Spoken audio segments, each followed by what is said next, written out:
जाके लगी सोई तन जाने, दूजो कवन हाल पहचाने। जाके लगी सोई तन जाने, दूजो कवन हाल पहचाने। है कोई भेदी भेद बतावे, कैसे विरहिन दिवस गवावे। मार्ग दूर पथिक सब हारे, उतरन को भवसागर पारे। उकठा पेड़ सिंचे जो माली, घायल फिरो भई मतवाली। एक तो लागी प्रेम की गासी, दूजे सहो जगत उपहासी। एक तो लागी प्रेम की गासी, दूजे सहो जगत उपहासी। लागी लगन टरे नहीं टारे, क्या करे औषध वैद विचारे। लागे लगन टरे नहीं टारे, क्या करे औषध वैद विचारे। पलटू दास लगी तन मेरे, घायल फिरे और बहुतेरे। घायल फिरे और बहुतेरे। बिल्कुल सही कहा इन्होंने। साधना करते करते सद्गुरु की जब हम आगे बढ़ते हैं तो उसी बात का वर्णन किए कि होता क्या है। जाके लगी सोई तन जाने, दूजो कौन हाल पहचाने। जिसकी तन में आग लगी है विरह की, वही इसको जानता है, दूसरा उसको पहचान नहीं सकता है। जैसे मीरा को लगी थी, लैला मजनू को लगी थी संसार में, तो वैसे ही जो संसार का प्रेम है वही अध्यात्म का भी प्रेम है। हालांकि ये प्रेम नश्वर है, इसे राग कहते हैं। ये प्रेम शाश्वत है, इसे आत्मा कहते हैं। आत्मिक प्रेम, आध्यात्मिक प्रेम कहते हैं। तो ये आध्यात्मिक प्रेम की बात कर रहे हैं पलटू दास जी। जाके लगी सोई तन जाने, जिसको लगन सद्गुरु से लग जाती है, अब उसकी साधना करते करते ये पिपासा जागृत हो जाती है कि नहीं, अब सद्गुरु का साक्षात्कार होना चाहिए। क्योंकि सद्गुरु के दो रूप होते हैं। एक रूप तो ये साकार रूप है जिसे शरीर कहते हैं, और एक निराकार रूप है जो दिव्य प्रकाश में है। तो इस रूप का तो हम दर्शन कर लेते हैं, लेकिन इस रूप का दर्शन करने से भी अच्छा ही है, अच्छी बात है। लेकिन इसी का दर्शन करते करते जब हम सच्ची साधना करते हैं लगन से, तो हमें उस वास्तविक सद्गुरु का रूप देखने की पिपासा जागृत है, जो तेजोमयी है। उस तेजोमयी स्वरूप को ही हम वास्तविक सद्गुरु कहते हैं। हालांकि जिस शरीर से होकर हमें उसका वो उपदेश करता है, वह शरीर भी पूजनीय है, माननीय है। ठीक। तो जाकी लगी सोई तन जाने, दूजो कौन हाल पहुँचाने। दूसरा उसकी दिल की बात, उसकी हृदय की बात दूसरा कोई नहीं पहचाना। उसको ठेठ में कहते थे, जाके पैर न फटी बेवाई, आऊ का जाने पीर पर आई। जिसके पैर में कभी विवाह नहीं फटी हो, दूसरे को विवाह पड़ी तो नहीं जाने, अरे इतनी सब फटकल तो मारी इतना चिल्ला रहा है। कुछ लोग रोने भी लगते हैं, दर्द करता है, ऐसा है। तो वही बात यहाँ पर है। अब मीरा की बात को कौन जानता था, उनको कितना प्रेम था सदगुरु से, लेकिन कोई समझा उस समय नहीं समझा। क्या क्या नहीं उनको यातना दिया राणा ने। तो वही बात है, कोई भेदी भेद बतावे, कैसे विरहीन दिवस गवावे। अब आप करें कि कोई ऐसा भेदी है जो हमको ये भेद बताए कि विरहिणी किस प्रकार से अपना दिन गंवाती है। संसार में भी विरहिणी होती है, इस संसार में भी विरह की बात आती है। जिसका पति प्रीतम परदेश चला गया हो और वह अकेले घर में रहती हो, तो वह उसके लिए कितनी बेसब्र होती है और दिन में पूरा रास्ते ही देखती रहती है, अब आएंगे अब आएंगे अब आएंगे, और रात को तारे गिनकर रात बिताती है याद करती। ये तो विरह की हालत है ना। ऐसी विरह की अवस्था होती है, और ऐसी विरह की अवस्था जब आती है साधक को भी, तब धीरे धीरे धीरे जब यह पराकाष्ठा पर पहुँचती है कि अब बगैर मिले प्राण अब तब हो रही है, उस समय उस वास्तविक सद्गुरु का साक्षात्कार। ये सिद्धांत, यही साधना पथ है, साधना की नियम। तो पूछ रहे कि भेदी कोई भेद बताओ, तो का भेद बताई, और जेके विरह जागृत तो भइल वह तो भेद बताई, फिर वो भेद से का मतलब है। हमें तो असली राज तक पहुँचना है ना। ठीक। मार्ग दूर पथिक सब हारे, उतरन को भवसागर पारे। सद्गुरु का मार्ग बहुत दूर से भी दूर और नज़दीक से भी नज़दीक, वह दूर से भी दूर है और नज़दीक से भी नज़दीक, वह छोटी सी भी छोटा है और बड़ी सी भी बड़ा है। माने काफ़ी दूर भी बताते हैं। जब हमारी समझ में नहीं आया तो बहुत दूर है, और जिस दिन समझ में आ जाएगा तो उसके जैसा नज़दीक और कुछ नहीं, उसके जैसा नज़दीक और कुछ नहीं। यही बात है। वो कबीर साहब ने तिल आंतर कहा है कि वो एक तिल की जो दूरी होती है, तो हमारे उसमें एक तिल की दूरी है।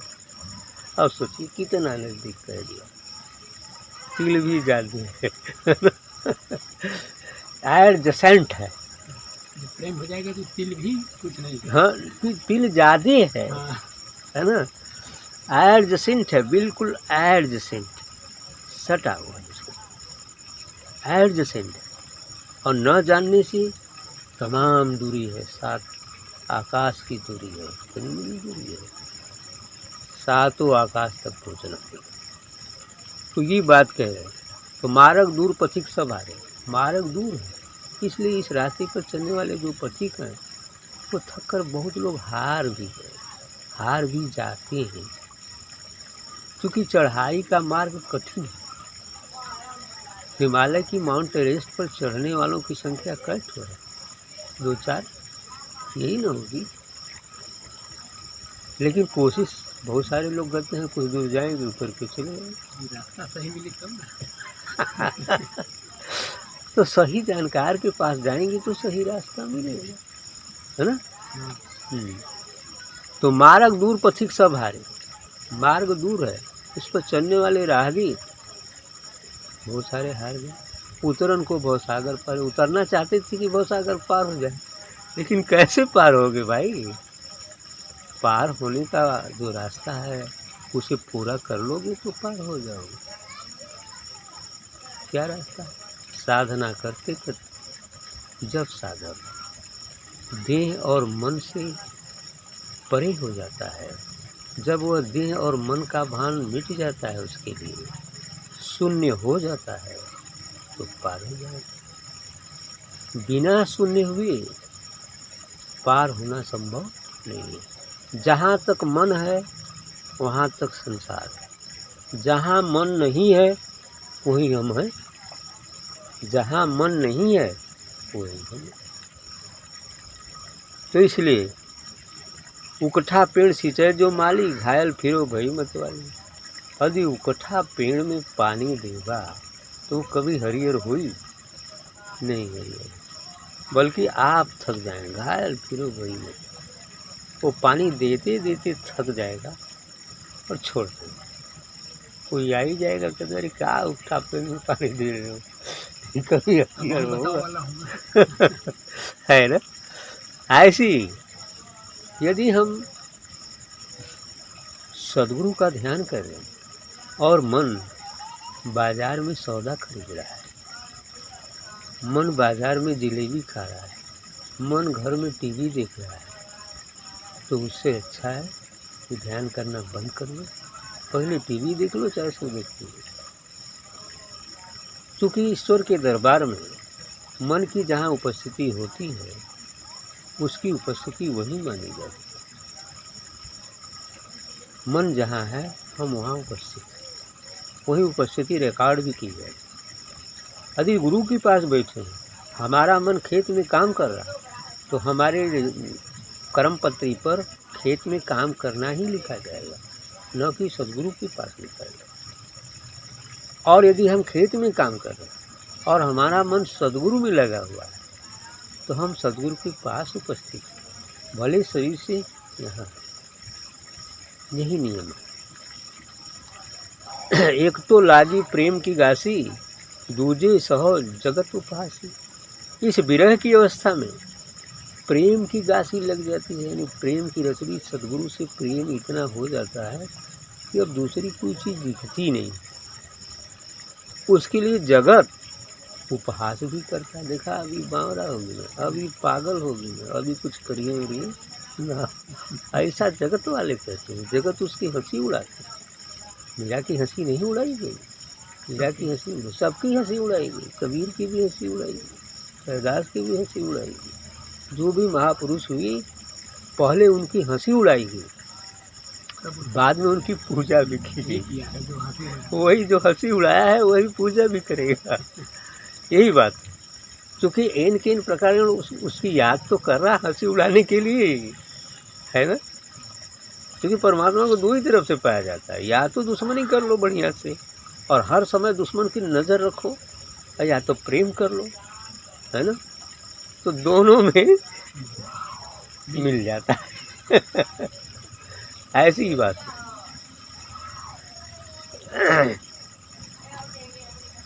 तो जगत उपहास करता है स्वरूप, लेकिन वही जब अपने निज स्वरूप को उपलब्ध हो जाता है तो पूजा भी होता है। यही बात। लागी लगन टरे नहीं टारे, क्या करे औसत वैद्य विचारे। जिसको जो लगन लग जाती है वो जल्दी छूटती नहीं है। अब उसके लिए चाहे कितनों दवाई दो और चाहे वैद्य कितनों आ जाए, अब क्या करिए बेचारे, अब वो लगन के कैसे छोड़ेगा। अब मीरा के जौन लगन लगल रह, अब ओके दवाई देने से छुटी। कबीर के जौन लगन लग गई तो दवाई देने से छुटी ना छुटी। सेवरी के जौन लगन लगा रह तो दवाई से वो माने वाला है नहीं। किसी को अनन्य भक्ति कि सदगुरु के अलावा अन्य कुछ न दिखे। कुछ कर्तव्य कर्मों को छोड़कर, गृहस्थ आश्रम के भी नियम है। कर्तव्य कर्म जैसे खेती गृहस्थी, घर द्वार का काम काज, नौकरी चाकरी, अपना बिजनेस व्यापार, चूँकि ये भी जरूरी है।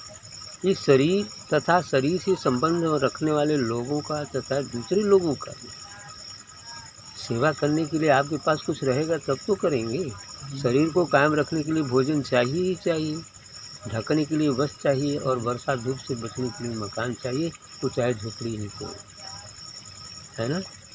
तो ये तो चाहिए ही चाहिए। अपनी स्थिति के अनुसार महल भी बना सकता है, कोई दिक्कत नहीं है ना। ये बदे भोजन चाहिए, जीव बदे तो साधना जरूरी है। हाँ वो तो जरूरी है ना।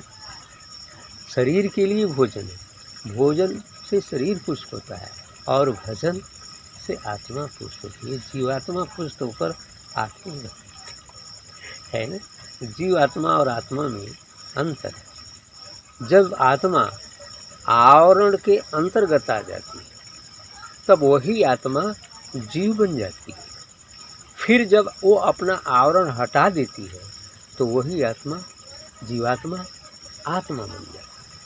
जैसे सूर्य बदली में छिप गया है, अब उसके सूर्य के ऊपर आवरण आ गया, जिससे उसका प्रकाश हमें दिखलाई नहीं देगा, न उसका धूप ही मिल रहा है, तो ऐसा लगता है सूर्य है ही नहीं।